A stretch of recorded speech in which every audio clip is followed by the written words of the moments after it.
Hello everyone, and welcome to Visual Studio 11 Basic Training.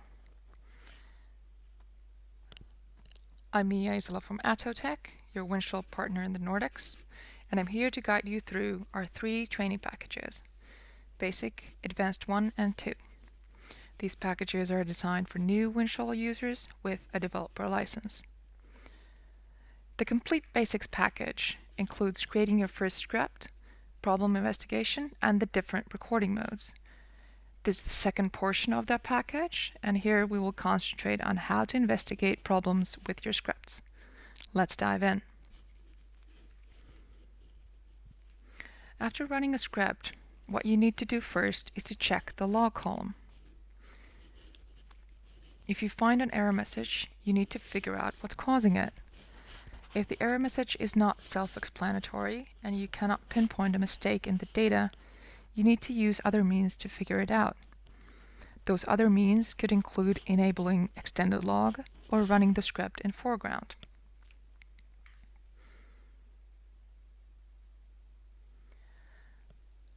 Let's start with the extended log. Enabling the extended log means you will see all the warning, information, and other messages that come up during the script execution.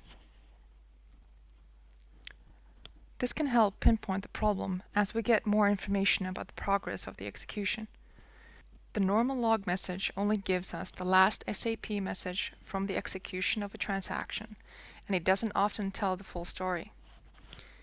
If you have made your script using the standard recording mode, you can turn on the extended log in the expert view by clicking the Enable tick box on the second row, which says Extended Log. Then you decide which Excel column is used for this log. You can do that by simply typing in the Excel column reference in the value field, or you can drag and drop. Do remember that the extended log is coming from SAP to Excel, so drag from SAP to Excel as well. Once the extended log option is turned on and you run the script, you will see the extended log and the normal log in their respective columns. If you can now pinpoint the cause of the error message, then make required adjustments in the Excel data or even in the script if needed. Wanting to rerun the script for those Excel rows that now have an error message on them, you should use the option Run Only Error Rows. Normally, when you run a script, you simply click on Run. That means you run a specified range of rows, which you have given in the start and end row fields in the ribbon. For testing purposes, you can also run only the first 5 transactions, that is the first 5 Excel rows of the specified range. However, if you have an error message in Excel and you don't know what is causing it, you want to go for the Debug option. That will show you the actions taken in SAP and let you step through the execution screen by screen. There are 2 debug options. The most commonly used is to debug the first transaction only.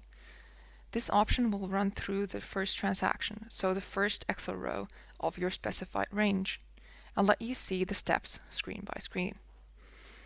The other debug possibility is to run through your whole range. You should never run debug for a huge range of rows, but concentrate on 1 to 5 depending on your need. So if you need to debug more than 1 row, set your row range accordingly. Same goes for debugging the first row only. I mean, you can use the range to determine what row is the first, the one you want to debug. The benefits of running a debug. It allows us to compare the actual execution dialog in SAP with our expected dialog by letting us step through the screens that appear and examine each screen carefully. This is very useful in error situations, especially with newly created scripts. When a debug run starts, an SAP window opens up. On top of that window, you should see a small OK code pop-up, and when you click the green tick in that pop-up, the script execution in the SAP window will move to the next step. If you do not see the OK code pop-up, it oftentimes means you have found an issue in the execution. The exception to this rule are some information and warning messages. So to eliminate these instances, you should press Enter on the keyboard. If the Enter press brings back the OK code pop-up, then you are fine to continue.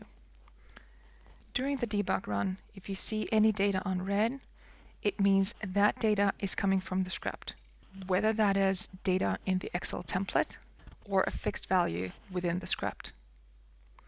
Besides the OK code pop-up, also keep an eye on the red data so you know what is being updated to SAP and when.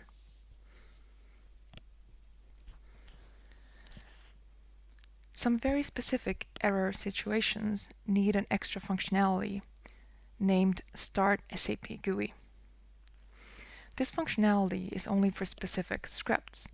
If your script is about accounting and you wish to park your documents, then you most likely will need this functionality.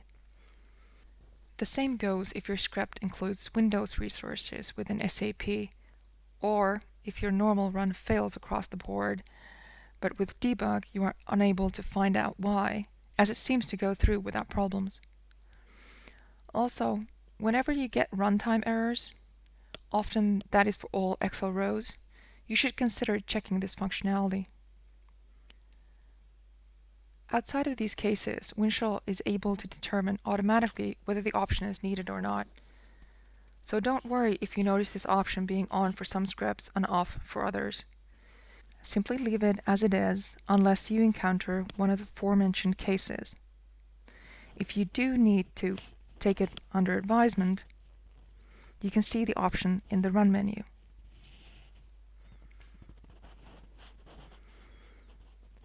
More help for your problem investigation needs can be found in the Product Online Help and also in Windchill's own knowledge base at support.windchill.com.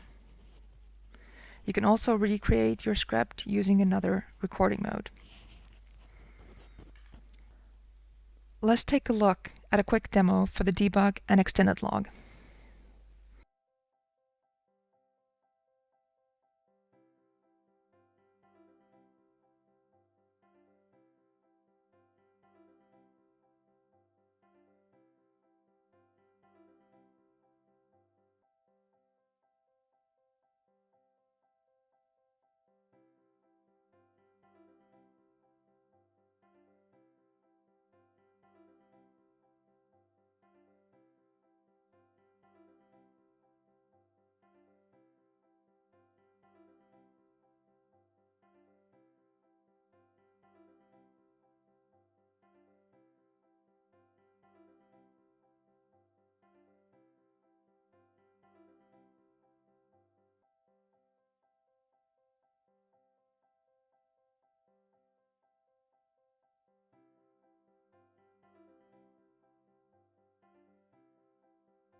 Okay, we did not lose the pop-up at any time, so it's very hard to determine what might be wrong.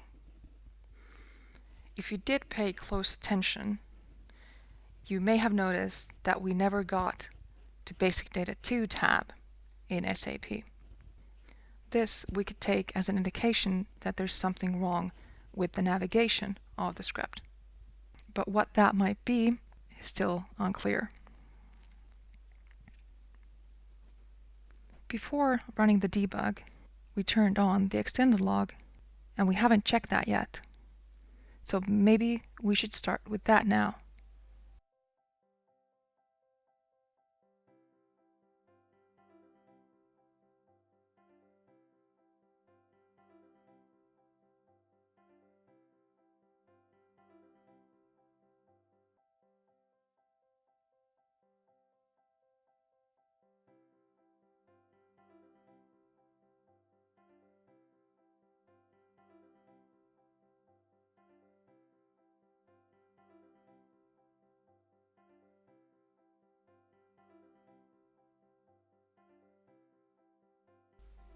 And now the run is successful. The issue was that there was a typo with the gross and net weights. Of course, the gross weight always needs to be greater than the net weight.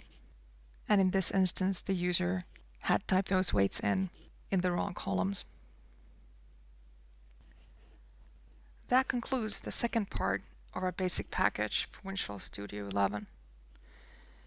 Now we know how to create a simple script and how to go about investigating issues when error messages appear. Please join me in the next part, which will finalize our basic training and cover the different recording modes available in Visual Studio. It's been a pleasure. Thank you for joining.